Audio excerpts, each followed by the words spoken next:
샬롬 샬롬 샬롬 샬롬 샬롬. 하나님 사랑합니다. 여러분 주 안에서 사랑합니다.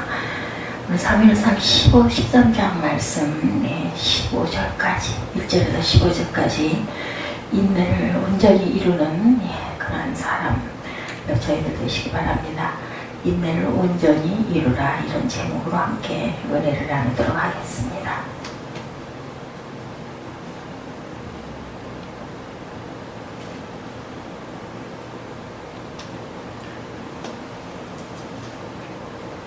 자, 13장 1절에 보니까 사울왕이 될 때 40세라 사울이 왕이 될 때 나이가 40세였습니다.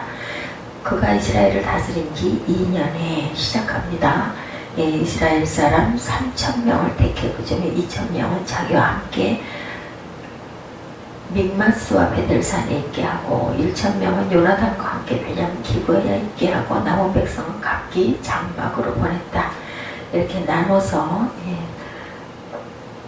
이스라엘 사람들을 3,000명을 택해서 그 중에서 2,000명은 자기와 함께 믹마스와 베델사에 있게 하고 1,000명은 요나단과 함께 사울의 아들이죠. 요나단과 함께 베냐민 기브에 있게 하고 남은 백성은 각기 장막으로 보내니라.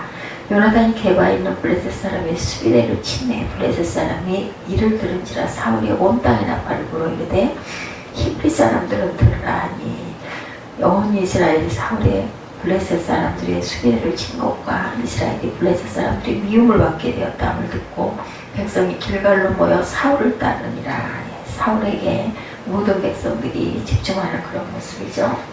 블레셋 사람들이 이스라엘과 싸우려고 모였는데 병거가 3만이요 마병이 6,000명이요 백성은 해변의 모래같이 많더라. 그 뒤에 올라 베다인 동쪽 믹마스의 진을 치매 이스라엘 사람들이 위급함을 보고 절박하여 골과 수풀과 바위 틈과 은밀한 곳과 웅덩이에 숨으며 어떤 이브리 사람들은 요단을 건너 갓과 길르앗 땅으로 가되 사울은 아직 길갈에 있고 그를 따른 모든 백성은 떨더라. 너무나 많은 블레셋 사람들이 쳐들어오고 하니까 너무 무서워서 덜덜 떱니다. 사울은 이스라엘 정한 기한대로 1회 동안을 기다렸으나 사무엘이 정한 기한대로 1회를 기다렸으나 사무엘이 길갈로 오지 않으며 백성이 사울에게 흩어지는지라. 사울이 이르되 번제와 화목제물을 이리로 가져오라 하여 번제를 드렸더니 번제 드리기를 마치자 사무엘이 온지라. 사울이 나가 맞으며 무난하네. 하나님이 사무엘이 오면 너 그 제단을 드려라 했는데 일주일을 기다려도 오지는 않고 백성들은 막 그 사방으로 흩어지고 하니까 겁이 나고 마음이 불안해서 더는 기다리지 못하고 화목제물을 가져오라 해서 번제를 드렸더니 번제를 마치자 사무엘이 왔더라.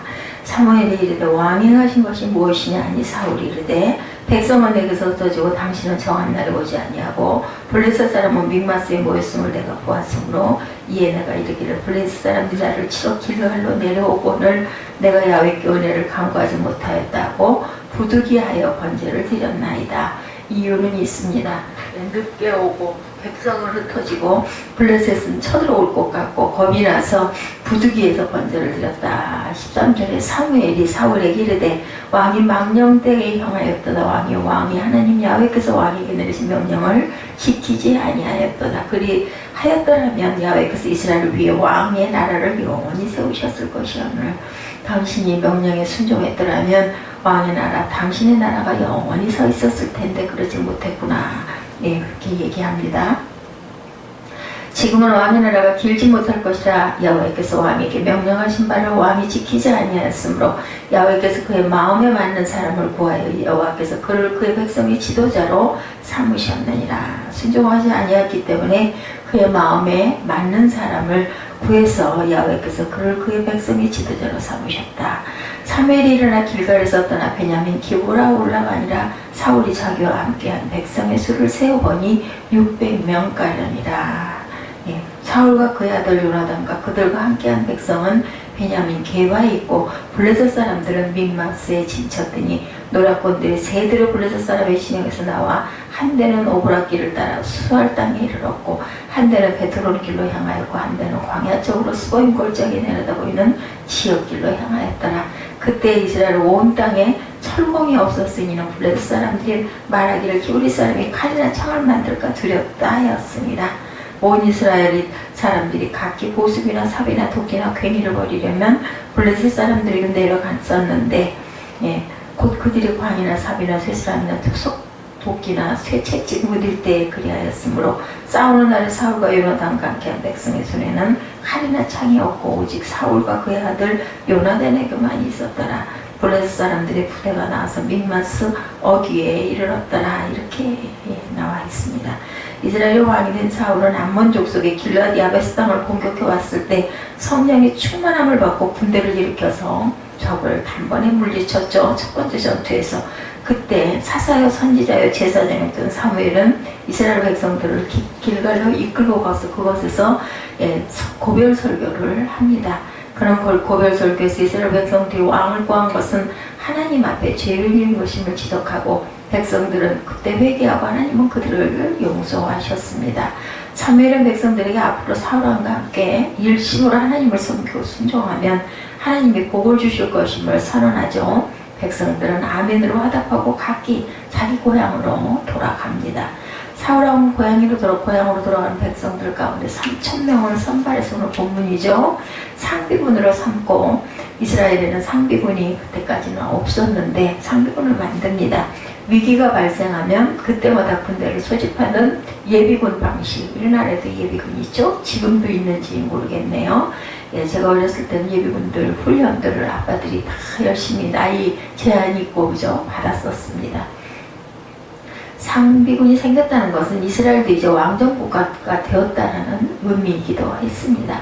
사울왕은 3,000명의 상비군을 둘로 나누죠. 2,000명은 왕과 함께 입가하고 믹마스 베델산에 두고, 믹마스와 베델은 이스라엘 땅의 중심 지역이고 요충 지역이었기 때문에 3,000명 중에 2,000명을 그곳에 두고 나머지 1,000명은 아들 요나단에게 주어서 자신의 고향이면서 베냐민 지파의 중심 성읍인 기브아에 주둔시킵니다. 아들에게. 사울왕은 상비군을 보유함으로 이방 나라의 왕처럼 왕으로서의 위엄과 권위를 이제 넣었습니다. 첫 번째 전쟁에서 승리하고 나니까 이제 많은 백성들이 따르죠. 그래서 단번에 적을 물리친 그 힘으로 길르앗 야베스 땅을 공격해 왔을 때 거기서 승리를 합니다. 그리고 이제 고별 설교를 사무엘이 하는 내용이 쭉 나옵니다. 사울왕은 상비군을 보유함으로 이방 나라의 왕처럼 왕으로의 위엄을 갖추죠. 그런데 사울왕이 왕의 위엄을 갖추니 행한 첫 번째 행동은 블레셋 족속의 군대를 공격하는 것이었습니다. 블레셋 족속은 사사시대 동안 줄기차게 이스라엘을 괴롭혀왔죠. 그리고 여전히 이스라엘 땅 일부를 점령하고 있었습니다. 그래서 사울은 왕으로서의 블레셋 족속에게 빼앗긴 땅을 차지하려고 국경지대에 블레셋 군대가 주둔하고 있는 게발을 공격합니다. 공격의 선봉에는 용맹한 요나단이 아들 요나단이 앞장을 서죠. 블레셋 족속은 게발 수비대가 공격을 당했다는 소식을 듣고 블레셋 전역의 군대를 소집해서 전쟁을 준비합니다. 사울왕은 블레셋의 반응을 보고 자신도 재빠르게 대응을 하고 이스라엘 온 땅에 군대를 소집하는 나팔을 붑니다. 이스라엘 백성들은 사태의 심각성을 인식하고 길갈로 모이죠. 군대를 소집한 블레셋 족속이 이스라엘을 향해서 진격을 해옵니다. 그 규모를 보니 어마어마하죠. 말 2마리가 이끄는 병거가 3만이요 말을 탄 기병대가 6,000이었습니다. 일반 보병은 모래알처럼 셀 수 없이 많았고 그들이 이스라엘 군대와 대치하여 진을 치죠. 이스라엘 백성들은 블레셋 군대의 엄청난 숫자와 위용에 겁을 먹습니다. 싸울 용기를 잃어버리고 이리저리 흩어져서 굴과 숲과 바위 틈 같은 은밀한 곳으로 숨습니다. 어떤 백성들은 아예 요단강을 건너서 멀리 도망을 치기도 합니다. 완전히 오합지졸로 흩어지죠. 사울왕은 상황이 최악으로 전개되자 마음이 급해서 선지자 사무엘에게 하나님께 제사를 드려달라고 요청을 합니다. 사무엘은 하나님의 명령을 사울에게 전하죠. 앞으로 7일 동안 기다려라. 사무엘이 선지자가 전쟁터에 도착하며 그와 함께 제사를 드리라고 하나님께서 말씀하셨습니다.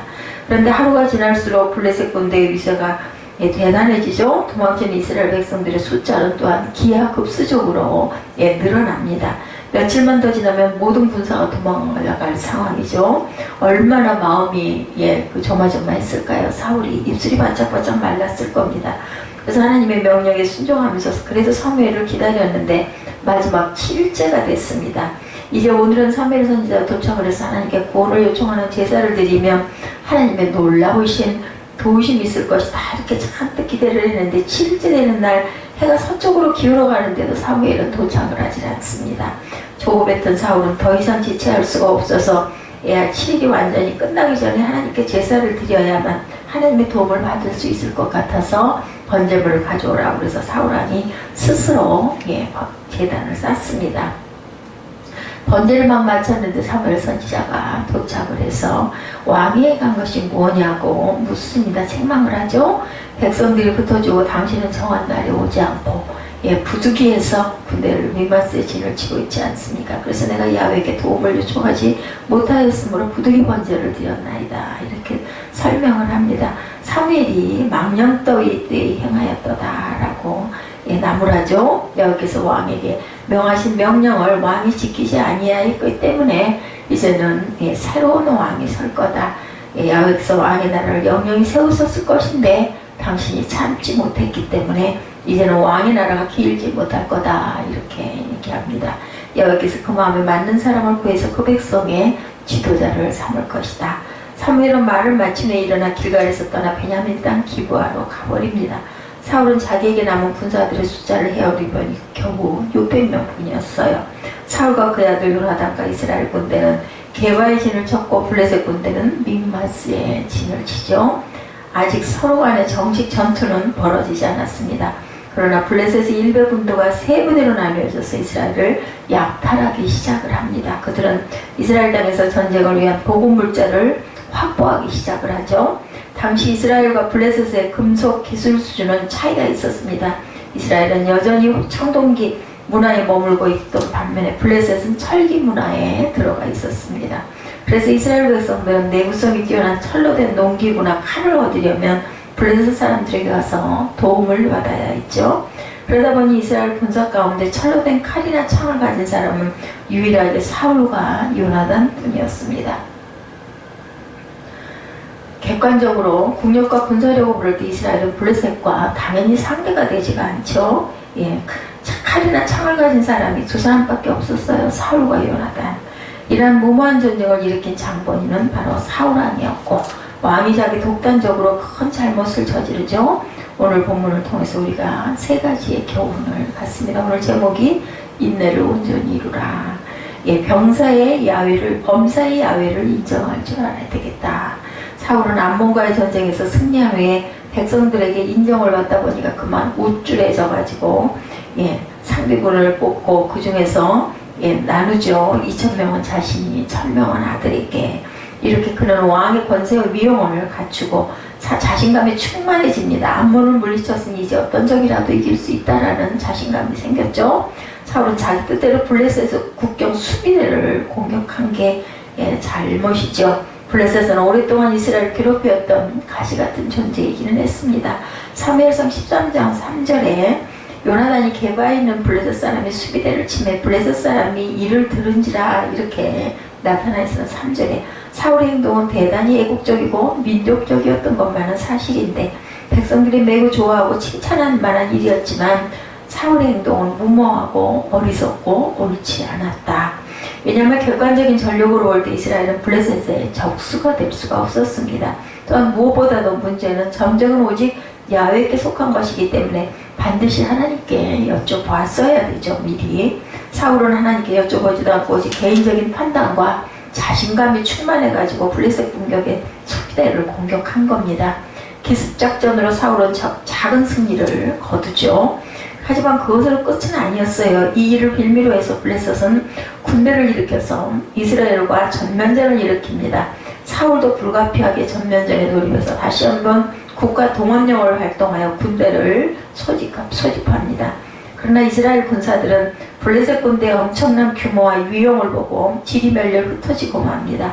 사울에게 남은 군대는 겨우 600명에 불과할 정도였죠.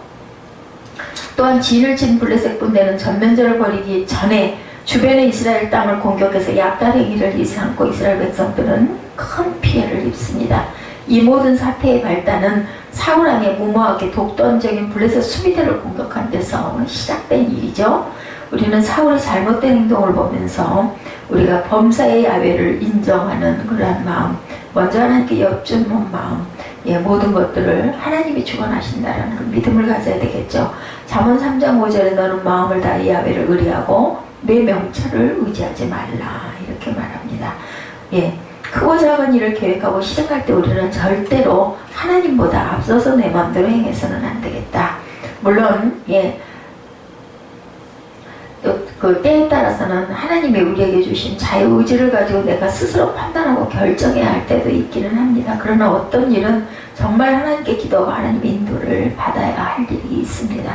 예를 들면 사울왕에게 있어서 전쟁은 어떤 일보다 하나님께 기도하고 난 후에 결정해야 될 사안이고, 그럼에도 사울은 하나님께 기도하지 않고 자기 뜻대로 전쟁을 일으켜서 엄청난 불행을 초래합니다.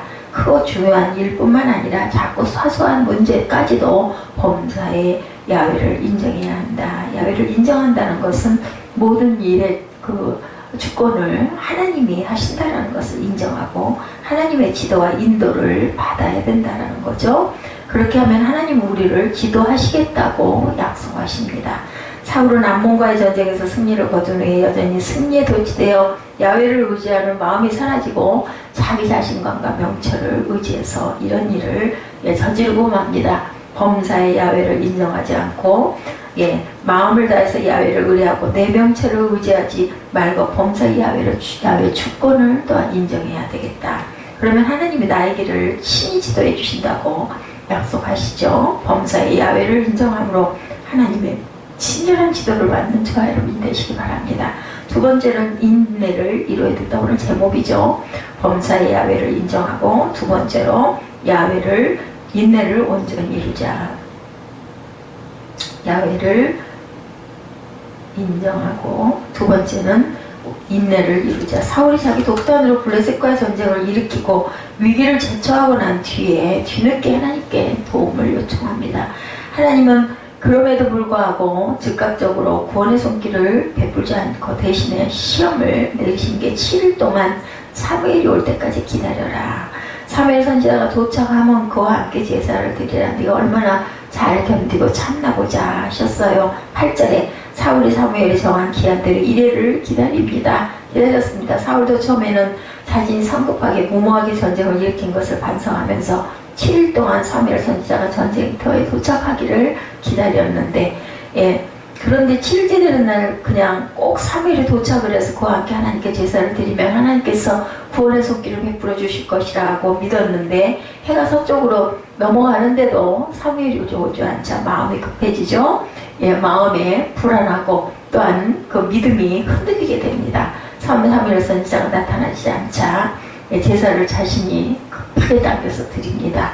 더 이상 이제는 지체할 수가 없겠다. 백성들은 다 터지고 이제는 큰일 나겠다. 이래서 급하게 제사를 드리고 나니까 사무엘 선지자가 도착을 합니다. 사울은 다시 한번 자기 독단으로 하나님의 명령을 어기고 스스로 제사를 주권해서 번제와 화목제물을 하나님께 드리는 커다란 잘못을 저지르죠. 제사를 마치자마자 사무엘 선지자가 도착하고, 사무엘 선지자는 사울왕의 행동을 책망하면서 하나님의 징계를 선언하죠. 당신의 때가 길지 못할 것이다. 하나님의 마음에 합한 다른 사람을 선택해서 그에게 왕권을 넘겨줄 것이다 라고 말하죠. 겉으로 보면 사울의 입장에서는 굉장히 억울할 수도 있어요. 7일을 내내 기다리기는 했죠. 날이 저물들어 오지도 않으니까 너무 마음이 다급해서 하나님께 제사를 급하게 드렸는데 이것이 또한 죄란 말이니까 이럴 수도 있습니다. 그렇지만은 사울이 블레셋과의 전쟁을 일으킬 때 하나님께 묻지 않고 자기 독단으로 전쟁을 일으켰고, 왕으로서의 위험한 행동인데도 불구하고 가장 그 큰 잘못을 했습니다. 경영함에 있어서 사울이 독단으로 했다면 다른 일들을 말할 것도 없이 사울이 독단으로 행할 것이기 때문에 하나님은 사울의 잘못된 행동을 보시고 훈련시키고 연단시키시려고 일주일을 기다리게 했는데 그만 그 시험을 통과하지를 못합니다. 아마 일부러 그렇게 해가 지고 늦은 시간에 사무엘이 도착을 한 것 같습니다. 하나님은 사무엘로 하여금 왜 이렇게 늦게 도착하게 하셨을까? 인내를, 얼마나 얘가 인내하고 나를 기다리나 이걸 보고 싶으셨던 거죠. 결국 하나님의 시험을 통과하지 못하고 불순종해서 하나님의 징계를 받고만 사울. 안타깝죠. 우리도 하나님께 시험을 받을 수가 있습니다. 이 말씀을 깊이 잊지 말아야 되겠습니다. 야고보서 1장 2절은 내 형제들아 너희가 여러 가지 시험을 만나거든 온전히 기쁘게 여기라. 인내를 온전히 이루라. 이는 너희를 온전하여 구비하여 조금도 부족함이 없게 하려 함이라. 야고보서 1장 4절에 이렇게 말씀하죠. 인내를 이룰 줄 알아야 되겠다. 사울은 인내를 온전히 이루지 못했습니다. 더 참았어야 되죠. 예, 그러므로 우리도 인내를 온전히 이루는 저와 여러분이 되셔야 할 줄로 믿습니다. 세 번째로는 또한 잘못됐을 때는 지체하지 말고 회개할 줄 알아야 되겠다. 사울이 온전히 인내하지 못하고 스스로 제사를 주관해서 드렸을 때 사무엘이 도착합니다. 사무엘은 사울의 행동을 매우 화가 나면서도 그를 책망하죠. 사울은 자신의 행동에 대해서 변명하기에 급급했습니다. 사무엘은 사울의 행동을 한마디로 압축해서 평가하죠. 왕이 망령되이 행하였더라. 망령된 행동이란 영적으로 분별력이 없는 행동이고 육체의 욕심을 따라서 행한 것이죠. 그래서 하나님이 사울에게 왕위를 빼앗아 하나님의 마음에 합한 사람에게 넘겨줄 것이라고 선언을 합니다. 그리고 사무엘은 곧바로 사울의 곁을 떠나버립니다. 그런데 이상한 것은 사울이 하나님의 무서운 심판과 징계에 대해서 들었음에도 불구하고 아무런 반응을 보이지 않았다는 거죠. 사울은 당장 징계가 없으니 사무엘의 예언을 우습게 생각했을지도 모릅니다. 그래서 이제 사울은 하나님께 즉시 회개하지 않죠. 떠나가는 사무엘을 붙잡고 내가 잘못했으니 하나님께 기도해 주십시오 하고 용서를 빌지도 않았습니다. 사울에게는 회개할 수 있는 두 번의 기회가 있었죠. 두 번째 기회는 사무엘 선지자가 막 도착했을 때 사무엘이 왕이 행한 것이 무엇이냐 물었을 때 사울이 그 자리에서 즉시 꿇어엎드리고 회개를 했더라면 하나님이 엄한 징계를 내리지 않았을 수도 있습니다. 그리고 두 번째 기회는 사무엘이 하나님의 엄중한 심판을 예언한 후에 또한 메어 달렸어야 되겠죠. 사울의 옷을 붙잡고 회개했더라면 이것을 피할 수도 있었을 건데 하나님은 징계의 수위를 낮춰주셨을 겁니다. 성경에 보면 그런 예들이 수없이 많이 나와 있죠. 하나님은 선하셔서 용서하는 것을 즐기시며 주께 부르짖어 회개하는 자에게 인자하고 후원분이신 것이 나타납니다. 시편 86편 5절에 주는 선하사 사유하기를 즐기시며 주께 부르짖는 자에게 인자함이 후하심입니다. 그러나 사울은 두 번의 기회를 그만 다 놓쳐버리고 맙니다. 사무엘의 예언을 우습게 생각하고 그냥 그를 떠나보내죠. 사울의 완악한 태도를 보면서 우리가 경계를 해야 되겠습니다. 우리도 때때로 하나님을 거역하고 내 뜻대로 행하다가 실패할 때들이 많죠. 그때 우리는 지체하지 말고 하나님께 회개하고 돌이켜야 하겠습니다. 그러면 하나님은 우리의 회개를 보시고 징계의 수위를 낮추시고 만회할 수 있는 기회를 주실 거죠. 하나님이 기뻐하시는 제사는 우리가 상하고 통회하는 심령으로 겸손한 마음으로 주님께 나아가는 것이다. 시편 51편 17절에 하나님이 구하시는 제사는 상한 심령이라 하나님이여 상하고 통회하는 마음을 주께서 멸시치 아니하시나이다. 이렇게 말씀하죠. 우리가 사울처럼 잘못된 길을 들었었을 때 하나님의 징계를 받고 뒤늦게 깨달았을 때 늦었다고 생각할 때 그때가 바로 우리가 회개할 때라는 것을 잊지 말아야 되겠다. 그래서 주님께로 지치 않고 회개하고 돌아서면 주님께서는 우리에게 모든 잘못을 용납해 주시고 다시 새롭게 일어날 수 있는 그런 시간을 주신다는 것. 본문의 사건을 통해서 우리는 사울의 잘못된 행동을 보면서 세 가지의 교훈을 얻습니다. 첫 번째로 범죄 야외를 인정하고 그리고 하나님께 기도하고 하나님의 인도를 받고 인내를 온전히 이루고 지체 없이 잘못됐으면 회개하자. 이런 말씀 우리가 항상 하나님을 인정하는 것이 가장 먼저이고 그리고 하나님의 인도함을 받고 그리고 또한 끝까지 인내하고 참고 잘못됐을 때는 회개하고 지체 없이 하나님 앞에 잘못을 고할 줄 아는 저와 여러분 되셔서 사울처럼 안타깝게 기회를 놓치는 일이 없기를 주님의 이름으로 축복합니다.